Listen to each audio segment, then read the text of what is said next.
क्रम है मुझे त्याग।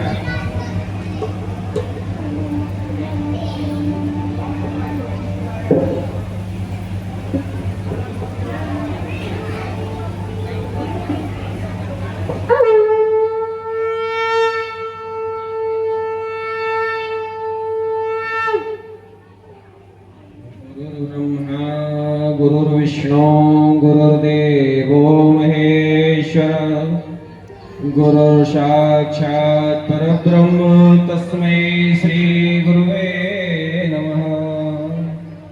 ओम जयंती मंगला काली भद्रकाली कृपालिनी दुर्गा क्षमा शिवा धात्री स्वाहा सुधा नमोस्तुते। बोली धरती माता की जय, गौ माता की जय, गंगा मैया की जय, महानदी मैया की जय, सभी संत जनों की जय। हमारे प्यारे बच्चों की जय हो, हमारी माताओं की जय हो, सभी देवताओं की जय हो। आज पाठक परिवार के इस पवित्र संस्कार कार्यक्रम में आने का ये जो सौभाग्य हम लोगों को ईश्वर कृपा से मिला, भगवान लक्ष्मी नारायण की कृपा से। अभी हमारे पवित्र दोनों ही संतों ने अपनी वाणी से आपको ऊर्जा दी, आपको प्रेरणा दी, और ऊर्जा और प्रेरणा इसलिए दी कि आप उस कार्य को कर सकें।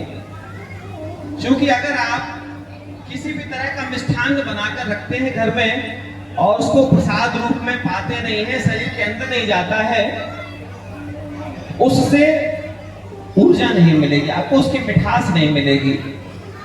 जिस तरीके से जिस व्यक्ति के नेत्र नहीं है, जिस व्यक्ति के कान नहीं है, उसके सामने आप बड़ी सुंदर सुंदर चीज रख दें, उसके सामने आप बढ़िया बढ़िया भजन सुना दें, किसी मतलब का नहीं निकलता है। निश्चित रूप से संस्कारों के लिए, और मुझे लगता है कि हमारे नीलेश पाठक जी ने जब प्रयास किया होगा कि हम इतने सारे लोगों को बुलाएं, तो सबसे पहले उन्होंने विचार किया होगा कि मैं संस्कारी लोगों को ही बुलाऊंगा, और संस्कारी लोगों को बुला करके अपने बच्चे को और संस्कारवान बनाने का ये जो संकल्प पंडित नीलेश पाठक जी ने लिया, उनके परिवारजनों ने लिया, उनके वृद्ध जनों का ये जो संकल्प है, ये संपूर्ण कटनी वासियों को ही नहीं, जहां जहां तक ये संदेश जाएगा प्रेरणा देगा। हम मध्य प्रदेश के कटनी जिले के बहुत छोटे से स्थान विलायत कला से आते हैं, और महाराज जी लोग तो जानते हैं कि हम संस्कार पर ही काम कर रहे हैं। भोजन शिक्षा संस्कार पर ही हमारा काम है।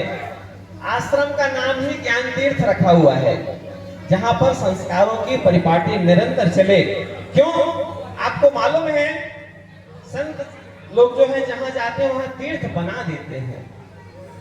आज कटनी, नंदू भैया ने बताया, हमको तो स्मरण नहीं था, इसके लिए नंदू भैया ने याद दिलाया कि आज परम पूज्य रामकृष्ण दास जी महाराज जी का जो है पवित्र दिवस, जिसमें यहां पर एक उत्सव उनके नाम से भी हो गया। ये हम हमेशा निवेदन करते हैं, हमारी ये जो यात्रा है, ये मानव से देवता बनाने की यात्रा है। अगर जितने लोग यहाँ बैठे हैं, हो सकता है उसमें से कुछ लोग ये सोच करके आए होंगे, देखते हैं कार्यक्रम कैसा होगा, कार्यक्रम में कौन कौन आया होगा, कार्यक्रम में क्या क्या प्रसाद मिलेगा, कार्यक्रम में क्या दक्षिणा मिलेगी। लेकिन सबके संकल्प अलग अलग होते हैं, सबके विचार अलग अलग होते हैं, और कहते हैं कि जो जैसा कुछ पाना चाहता है वो वैसा कुछ पाकर चला जाता है। आपको मालूम है कि जब हम लोग तीर्थ जाते हैं, प्रयाग जब गए कुंभ में, तो किसी ने कहा कि हमारा सामान चोरी चला गया, मतलब चोर भी आए थे। किसी ने कहा मेरी साधना सफल हो गई, मतलब बड़े साधक भी आए थे। किसी ने कहा मुझे जो पाना था, जितना धन कमाना था, मैंने कुंभ में कमा लिया। मतलब जिसको जो जो कुछ प्राप्त करना था उसको वो सारा कुछ मिल गया। क्यों मिल गया? क्योंकि आपके संकल्पों से आपकी सिद्धि होती है। जैसे हो भोगवता वैसे ही मिले सहाय। आप सब जानते हैं, सारे विद्वान लोग हैं और ये आप पाना क्या चाहते हैं, ये परमात्मा से प्रार्थना करिए उनके सामने। है प्रभु, मुझे मेरी बुद्धि को शुद्ध करने का संकल्प मजबूत करिए। मैं किसी के लिए कृपण ना बनूं, मेरे अंदर दया करुणा पवित्रता रहे, सद्भाव रहे। और जब मेरे अंदर पवित्रता करुणा दया सद्भाव रहेगा तब तो मैं प्रेम परोस पाऊंगा। कई बार ऐसा लगता है, मन में विचार आता है कि सरलता कितनी होनी चाहिए। आप सबके लिए ये चिंतन का विषय है, आप सब जानते भी हैं, लेकिन फिर भी चूंकि आपने माइक दिया है तो इसकी जिम्मेदारी भी निभानी पड़ती है। पानी कीमती क्यों है? जल मालूम है आपको कीमती क्यों है? क्योंकि वो सरल है, तरल है। अगर कोई बहुत प्यासा व्यक्ति आपके घर आता है तो आप उसको बर्फ का टुकड़ा नहीं देंगे। अगर आपने उसको बर्फ का टुकड़ा दिया भगवान जी तो वो नाराज हो जाएगा। मतलब आपके जीवन की सरलता। एक बार हमारे मन में विचार आया कि सरलता कितनी होनी चाहिए, तो उसका एक उत्तर मिला भगवान जी, उत्तर ये मिला कि हमारी सरलता का लोग मजाक उड़ाकर जब हंसे और उसकी हंसी में हम भी आनंदित होने लगे, इतनी सरलता जीवन में आ जाए तब जीवन इतना आनंदित हो जाता, कुछ भी पाने की चाह नहीं। जब हम नीचे और पीछे बैठने में आनंद महसूस करने लगे, हमको ये लगे कि हमको स्थान की जरूरत नहीं, हमको मंच की जरूरत नहीं है, क्योंकि आप जो हैं वो आप रहेंगे। सिंह का आसन ही सिंहासन हो जाता है। आप जहां बैठ जाएं, कलेक्टर कहीं भी बैठेगा, क्या रहेगा वो? कलेक्टर ही रहेगा। आप जो हैं, इसलिए अपने आप को प्रसिद्ध करने की बजाय पवित्र करने की जरूरत है।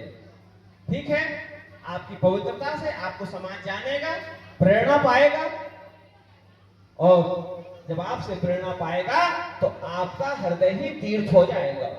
फिर आप कहीं जाएंगे, आप वहां से सीख कर आएंगे। आप वहां पर लोगों को बहुत सिखाने का प्रयास नहीं करेंगे, आपके सीखने की जरूरत है। तो हम निवेदन करते हैं, कुछ लाइन हृदय में आती है, जहां आप लोग हैं वहीं सारे तीर्थ हैं। सारे तीर्थ जहां आप लोग हैं वहीं सारे तीर्थ हैं। तो लाइन जो है वो ये है, यहीं अयोध्या यहीं बनारस। कहां? जहां आप लोग विराजमान है, बैठे हैं। नंदू भैया तो बहुत बढ़िया बढ़िया भजन सुनाते हैं, हम लोगों से ना गाते बनता है ना बजाते बनता है। इसी तरीके के हम लोग जो है बस हृदय से जो प्रेरणा निकलती है उसको रखने का प्रयास करते हैं। हमारे स्वामी ब्रह्मानंद जी ने एक बड़ी अच्छी बात कही कि आप मुझे बुलाएं या ना बुलाएं, इससे फर्क नहीं पड़ता। हम जिस मंच पर बैठे, जिस स्थान पर बैठे हैं, वहां सत्य बोलने का सामर्थ्य होना चाहिए। अगर हम आए और मनोरंजन करके चले गए, हमने प्रसाद पा लिया, इतना बस काम नहीं है। संतों का काम है सत्य बोलना, क्योंकि संतों की कीमत इसीलिए होती है। आपको मालूम है, आप लोग तो बहुत जानकार लोग हैं, हम तो भी नन्हे बच्चे हैं अभी कल के, कि कई बार किसी संत के पास लोग जाते थे और संत जी ने चमीटा मारा तो लोग प्रसन्न हो जाते थे, बोले आज महाराज जी की कृपा हो गई, आज हमको चमीटा मारा है। आप लोग जानते हैं, किसी ने धक्का देके भगा दिया तो बोले आज संत जी की हम पर बड़ी कृपा हो गई। अब समय थोड़ा बदल गया है, हम आपको धक्का नहीं मारना चाहते, कोई भी संत आपको धक्का नहीं मारना चाहते, और ना ये चाहते हैं कि आप हमारे पूजन में ही संलग्न रहें। आपको जो बताया गया है उन आचरणों को अपने जीवन में पालन करेंगे तो आप स्वयं संत बन जाएंगे। जरूरी नहीं है, अभी हमारे महाराज जी ने कहा नीलेश जी से कि ये रंग बिरंगे कपड़े पहन लिए इसलिए हमको इस स्थान पर बैठाला गया है। बिल्कुल सत्य बात है, आपने भी जो भी वस्त्र धारण किए हैं, ये वस्त्र आपके लिए वर्दी ही बन जाए। आप जानते हैं, जेल में दो लोग रहते हैं और दोनों वर्दी पहनते हैं। आपने कम से कम टीवी में, मोबाइल में तो देखा ही होगा। अंदर जाने का अवसर मिला हो नहीं मिला हो नहीं मालूम, लेकिन आपने देखा होगा मोबाइल या टीवी में कि जेलर मतलब कैदी और पुलिस वाले दोनों वर्दी में रहते हैं। लेकिन ऐसा क्या अंतर है कि एक वर्दी वाले का सम्मान होता है और एक वर्दी वाले को कोई भी सम्मान नहीं मिलता, जबकि उसके पास धन ज्यादा हो सकता है। एक तो वर्दी आपने भी पहनी है, एक वर्दी हमने भी पहनी है। हमारे कार्यों में ऐसा क्या हो रहा है कि मांस आपके अंदर भी है, वही हाड़ मांस हमारे अंदर भी है। मतलब हमारे जीवन में किसी ऐसी पवित्रता का प्रवेश हुआ है जो आपको प्रभावित करती है, प्रेरित करती है, और उसके कारण आप संतों का सम्मान करते हैं। तो संतों का जीवन क्या है? संतों का जीवन है वो जहां जाए वहीं तीर्थों का निर्माण करें। आप जहां भी हैं, आपकी जन्मभूमि को तीर्थ बनाने की आवश्यकता हम बार बार निवेदन करते हैं। राम जी के कारण अयोध्या को जाना जाता है।